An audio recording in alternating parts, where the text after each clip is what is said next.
History is full of moments that change everything, sparks of genius that reshape the human story in ways their inventors could never have imagined. The invention of writing, the discovery of agriculture, the harnessing of fire, these are the titans of transformation. But what about the small, unassuming object that you might have in your pocket right now? The coin. Its story begins not in a grand palace or a philosopher's study, but in the dusty, bustling marketplaces of an ancient kingdom. Around 2,700 years ago, in a land called Lydia, located in what is now modern-day Western Turkey, the world's first true coins were struck. These weren't grand gold pieces, but small, lumpy bits of a natural alloy called electrum, stamped with a simple design. This invention was nothing short of a revolution. Before this moment, in roughly the 7th century BCE, trade was a complicated, messy affair. Imagine trying to buy a loaf of bread with a chicken, or a jug of wine with a bundle of wheat. How much wheat is a jug of wine worth? How do you make change for a chicken? The Lydians, a people known for their mercantile prowess and their strategic position at the crossroads of ancient empires, came up with a brilliant solution. They took a precious metal, something everyone already agreed was valuable, and turned it into standardized, guaranteed units of worth. This simple idea solved one of humanity's oldest problems: how to create a universal language of value. These first coins were revolutionary because they carried an official guarantee. The stamp, often a roaring lion which was the symbol of the Lydian kings, wasn't just decoration. It was a promise from the state, a declaration that this lump of metal had a certain weight and therefore, a certain value. This was a monumental leap of faith and trust. It meant a merchant no longer had to carry scales to weigh every piece of silver or gold. They could simply count the coins. This incredible innovation streamlined commerce, unleashed economic potential, and laid the foundations for the complex economies we know today. It all started here, in ancient Lydia. The story of the first coins is a detective story, pieced together from archaeological finds, ancient texts, and a great deal of scholarly debate. While other cultures had used precious metals or objects as forms of currency for centuries, the Lydians were the first to create what we would truly recognize as a coin, a piece of metal, issued by a state authority, with a standardized weight and a mark of guarantee. It's a tale of geography, geology, and human ingenuity coming together at just the right time. From these humble beginnings, the concept of coinage would spread across the globe, transforming not just trade, but also politics, warfare, and even how we think about wealth and power. To truly appreciate the genius of the Lydian invention, we must first journey back to the world that existed before it. For millennia, human exchange was governed by the simple principle of barter. If you were a farmer with a surplus of grain and you needed a new pair of sandals, you had to find a sandal maker who happened to be in need of grain at that exact moment.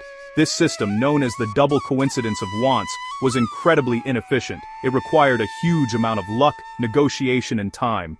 Trade was slow, limited, and often restricted to local communities where everyone knew each other and could build relationships of trust over many years. As societies grew more complex, people began to use certain goods as intermediate forms of money, what we call commodity money. These were items that had their own intrinsic usefulness but were also widely accepted in exchange for other things. For example, in many agricultural societies, sacks of grain, cattle, or blocks of salt became a common medium of exchange. In other parts of the world, people used cowrie shells, beautiful and durable shells from the Indian Ocean that were traded across continents. In ancient China, bronze tools like spades and knives were used as currency for centuries. These were certainly an improvement on pure barter, but they still had major drawbacks. The problem with commodity money was its lack of standardization and portability. How do you ensure one cow is as valuable as another? How do you carry enough salt to buy a house, and how do you keep it dry? Weighing out sacks of grain for every small transaction was cumbersome and prone to disputes and cheating. Precious metals like gold and silver were a step forward. They were rare, durable, and highly desirable. For centuries, merchants across the Near East and the Mediterranean would carry pouches of gold dust or silver scraps, chopping off pieces and weighing them on small scales for each payment. This was the direct precursor to coinage, but it was still a slow and imprecise process. This system, based on weighing bullion, placed a heavy burden on the individual merchant. Every transaction required a set of scales. There was a constant risk of being cheated with impure metals or inaccurate weights. The process was time-consuming, turning every market exchange into a small scientific experiment. There was no shared, universal standard that could be trusted at a glance. What the world desperately needed was something that combined the value of precious metal with the convenience of a standardized unit and the trust of an official guarantee. The stage was perfectly set for a groundbreaking new idea that would finally unshackle trade from the weight of its own clumsy mechanics. Why Lydia? Why did this particular kingdom, nestled in the fertile river valleys of western Anatolia, become the birthplace of coinage? The answer lies in a unique convergence of geography, geology, and culture. Lydia was a kingdom perfectly positioned to be an economic powerhouse. It sat astride the major overland trade routes that connected the powerful empires of Mesopotamia and Persia in the east with the vibrant seafaring Greek city-states of the Aegean coast to the west. Its capital, Sardis, was a thriving cosmopolitan hub where merchants from different cultures met to exchange goods, ideas, and innovations. This constant flow of commerce created a pressing need for a more efficient way to handle transactions. Beyond its strategic location, Lydia had a remarkable geological gift. The rivers that flowed through its territory, most famously the Pactolus River, were rich with a naturally occurring alloy of gold and silver known as electrum. Ancient writers even spun myths about it, claiming that the legendary King Midas had washed away his golden touch in the Pactolus, leaving the river's sands glittering with gold forever. This readily available supply of precious metal meant the Lydians didn't have to mine or import it. They could literally scoop their raw material for money right out of the riverbeds. Electrum became the foundation of their wealth and the physical substance of their revolutionary idea. The Lydian people themselves were renowned throughout the ancient world as master merchants and innovators in retail. The Greek historian Herodotus, who wrote just a couple of centuries after the invention of coinage, tells us that the Lydians were the first people to establish permanent retail shops. This move away from open-air, ad hoc markets to fixed commercial spaces created a new kind of economy. It encouraged a higher volume of smaller, everyday transactions. The old cumbersome system of weighing out metal for every purchase was simply too slow for this new, faster-paced world of retail. The Lydians needed a form of money that was as quick and dynamic as their own commercial ambitions. So, you have a society located at a major trade crossroads, blessed with a natural supply of precious metal, and culturally inclined towards commercial innovation. This was the perfect storm, the ideal crucible in which the idea of coinage could be forged. The problem of inefficient trade was keenly felt here. The raw materials to solve it were abundant, and the cultural mindset was geared towards finding a practical, profitable solution. Lydia didn't just stumble upon the idea of coins, its entire existence was primed for this very invention. It was a solution born of necessity, opportunity, and a uniquely commercial spirit that defined the kingdom. The world's first coins bear little resemblance to the perfectly round machine-milled pieces we use today. They were small, bean-shaped, and wonderfully irregular. Archaeologists have unearthed these early treasures from the foundations of the Temple of Artemis at Ephesus, one of the great wonders of the ancient world, dating them to around 630 to 600 BCE. Made from the local electrum, they were not uniform in size. Instead, they were produced in various standard weights, such as a stater, about 14 grams, and its fractions, halves, thirds, sixths, and even tiny fractions as small as a 96th. This shows that from the very beginning, they were designed to facilitate transactions of different values. What made them true coins was the mark stamped upon them. The very earliest examples are the simplest. They feature a smooth, rounded side, the obverse, which was the side facing down on the anvil. The other side, the reverse, bears the rough impression of one or more square punches. These punches were used to drive the metal into the engraved die below, forcing the design onto the coin's surface. This punch mark is the most basic form of verification. Soon after, these blank surfaces were engraved with designs. The most iconic of these early Lydian symbols is the head of a roaring lion, a powerful emblem of the Mermnad dynasty, the royal family of Lydia. This lion stamp was everything. It transformed a simple lump of metal into state-guaranteed money. It was the king's seal, a promise to anyone who held it that the coin contained a specific weight of precious electrum. While the natural composition of electrum varied, with the ratio of gold to silver being inconsistent from one coin to the next, the stamp offered a degree of trust that had never existed before. A merchant from Greece or a trader from Persia might not trust the Lydian merchant personally, but they could trust the king's lion. This mark of authority was a universal symbol of value that transcended language and cultural barriers, greasing the wheels of international trade. These early electrum coins, sometimes called white gold by the Greeks, were not perfect. The variable gold to silver ratio meant their intrinsic value could fluctuate, a problem that would later be solved by separating the metals. But their impact was immediate and profound. They were likely first used not for everyday shopping, but for large-scale state payments, paying mercenaries, funding public works, and collecting taxes and fines. From there, their use would have trickled down into the wider marketplace. These humble lumpy nuggets stamped with a simple lion were the prototypes that proved the concept. They were the first step on a long road that would lead directly to the global economic system we all participate in today. The story of coinage is inseparable from the story of the powerful Lydian kings who championed it. While the very first coins may have been issued by wealthy merchants, the system was quickly adopted and centralized by the state. The first king widely credited with overseeing the large-scale production of these lion-stamped coins was Alyats, who ruled Lydia from approximately 610 to 560 BCE. He was a formidable warrior king who expanded the Lydian Empire, battling with the Medes to the east and subjugating the Greek cities on the Anatolian coast. For a ruler like Alyats, coinage was a powerful tool of statecraft. Alyats needed a reliable way to pay his large armies of mercenary soldiers. Soldiers from different lands had little use for payments in grain or land. They wanted a form of wealth that was portable, universally valuable, and easily spent. Standardized electrum coins were the perfect solution. By paying his troops in coins bearing his royal symbol, Alyattes not only ensured their loyalty, but also spread Lydian currency, and by extension, Lydian influence, wherever his soldiers traveled and traded.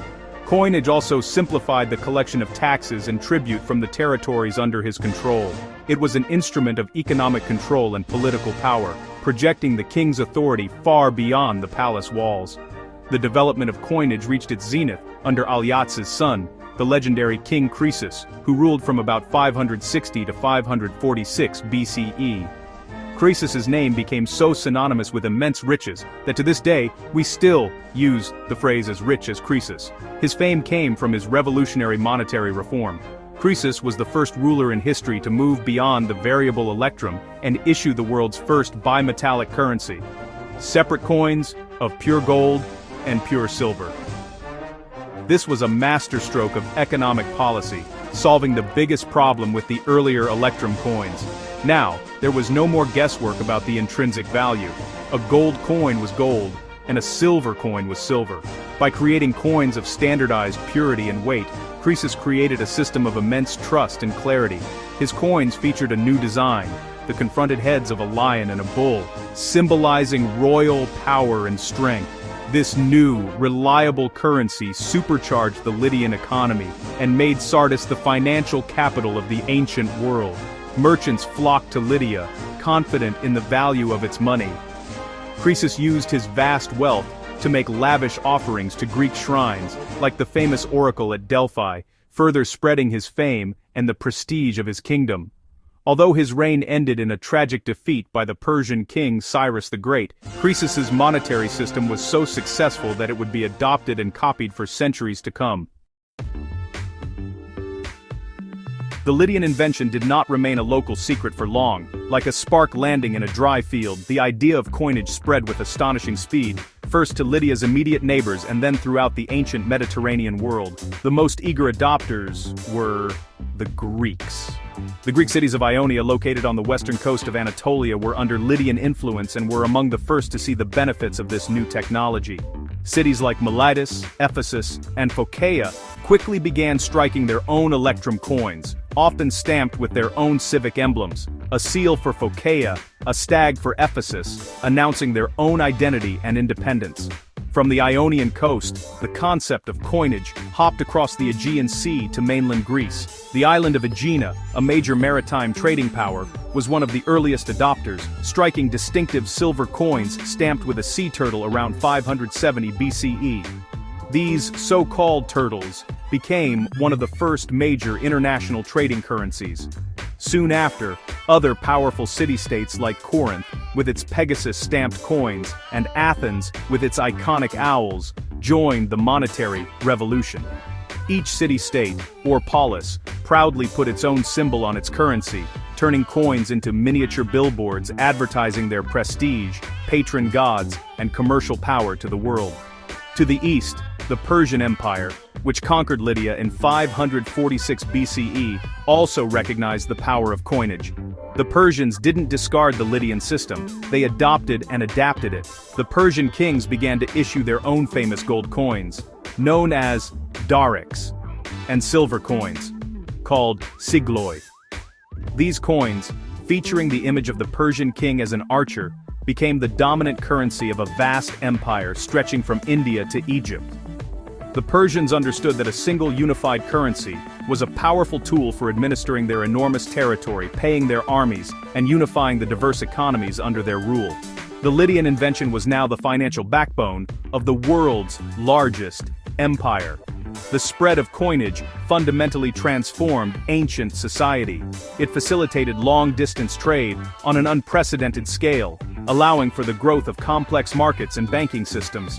It enabled Sedats to collect taxes more efficiently and to fund massive armies and public building projects.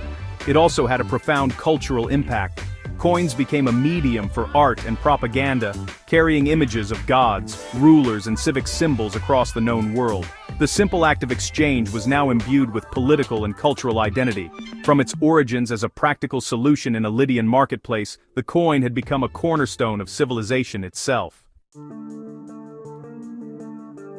While the Lydians were striking their first electrum coins in the West, another great civilization was developing its own unique forms of money on the other side of the world. In ancient China, during the Zhou dynasty, a different path to currency was being forged.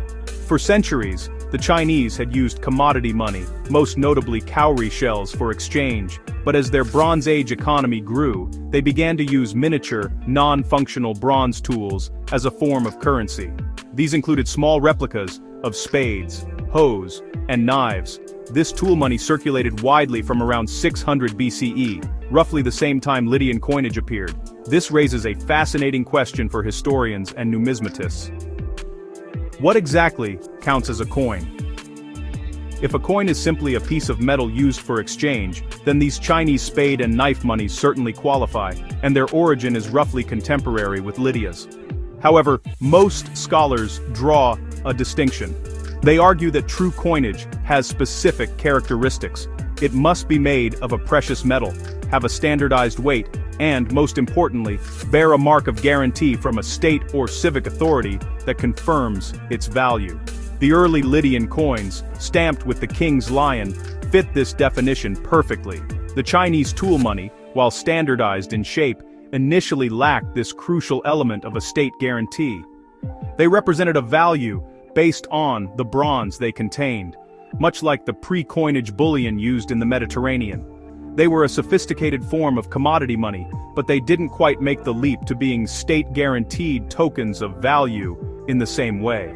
It wasn't until the famous first emperor of China, Qin Shi Huang, unified the country in 221 BCE that a truly standardized round coin with a square hole in the middle, the Ban Liang coin, was imposed across the entire empire. This happened several centuries after coinage was already widespread in the West. Therefore, while acknowledging the fascinating and parallel development of money in China, most historians still credit Lydia with the invention of coinage as we define it today. The Lydian model, a state-issued stamped piece of precious metal, is the direct ancestor of the Greek, Roman, Persian, and eventually modern European and global coinage systems. The Chinese system, while highly innovative, represents a separate and distinct evolutionary branch in the history of money. The debate highlights how different cultures found unique answers to the same universal problem of creating a convenient and trustworthy medium of exchange. The first Lydian coins, made of the naturally occurring alloy electrum, were a brilliant first step, but they were not without their flaws. The core problem was the electrum itself. As a natural mix of gold and silver, its composition was inconsistent. One coin might have a higher percentage of gold, making it intrinsically more valuable, while another, of the same weight, might have more silver and be worth less. This variability created uncertainty in the marketplace. While the king's stamp guaranteed the weight, it couldn't guarantee the precise metallic content. Merchants still had to be wary, and some might have needed to test the color or density of a coin to guess its true worth. This inherent inconsistency was a barrier to creating a truly reliable and trusted currency system. Trade could be smoother, and the economy more efficient, if the value of money was absolutely clear and unquestionable. The great monetary reformer who solved this problem was King Croesus of Lydia. Around 550 BCE, he took the revolutionary step of abandoning electrum altogether. Instead, he developed a metallurgical technique to separate the gold and silver from the native electrum. This technological breakthrough allowed him, for the first time in history, to issue coins of pure gold and pure silver. This bimetallic system was a game changer. Croesus issued gold staters and silver staters with a fixed exchange rate between them, typically around 13 silver coins to 1 gold coin. Now a merchant holding a gold coin knew exactly what they had, a piece of nearly pure gold, with a value guaranteed by its purity and its state-sanctioned weight. The same was true for the silver coins. This removed the final element of doubt from transactions. The ambiguity of white gold was replaced by the certainty of pure gold and pure silver. This reform established a level of trust and predictability that supercharged commerce. The genius of Croesus's system was immediately apparent to everyone. When the Persians conquered Lydia, they didn't abolish his monetary system, they embraced it and scaled it up for their own vast empire. The Greeks too saw the superiority of separate gold and silver issues over the earlier electrum. The Athenian owls and Aeginetan turtles were silver, establishing it as the workhorse metal for trade in the Greek world, while gold was often reserved for larger state payments or times of war. Croesus's reform set the standard for coinage for the next 2,500 years. The idea of a dual metal currency, with a clear hierarchy of value, became the bedrock of monetary systems from the Roman Empire to the modern era. The invention of coinage in Lydia was far more than a simple convenience for merchants. It was a catalyst that reshaped human society in fundamental ways, and its legacy is deeply embedded in the fabric of our modern world. Economically, the impact was immediate and transformative. Coins dramatically lowered the cost and increased the speed of doing business. They enabled the growth of large-scale markets, sophisticated banking, including concepts like interest and credit, and the very idea of a market-based economy. Wealth was no longer tied solely to land or livestock. It could be held in a portable, liquid, and universally accepted form, unleashing unprecedented economic dynamism. Politically, coinage became an essential tool of state power. For the first time, rulers could easily pay large standing armies and professional bureaucracies, the cornerstones of the centralized state. Taxes could be levied and collected with unparalleled efficiency. Coins also served as a powerful form of propaganda. By stamping their own faces or symbols on their currency, rulers could project their authority and ideology to every corner of their realm and beyond. The Roman emperors were masters of this, using their coins to announce military victories, new building projects, and their own divine status. A coin was a pocket-sized declaration of power. The cultural impact was just as profound. Coinage changed the very way people thought about value, wealth, and obligation. It fostered a new kind of abstract thinking, where value could be represented by a symbolic token rather than a tangible good.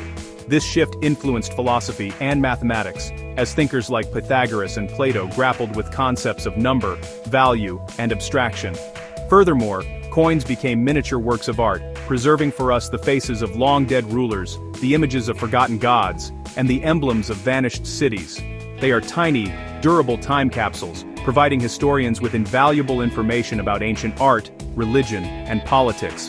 Today, as we move towards an increasingly digital and cashless world, it might seem that the age of the physical coin is coming to an end. Yet, the fundamental principles invented by the Lydians remain at the heart of our economic system. The idea of a state-guaranteed standardized unit of value is the basis of all modern currency, whether it's a banknote, a credit card transaction, or a cryptocurrency. That little lump of electrum stamped with a lion in ancient Lydia was the spark that ignited the global economy. It is one of history's most important inventions, a simple yet powerful idea that truly changed the world.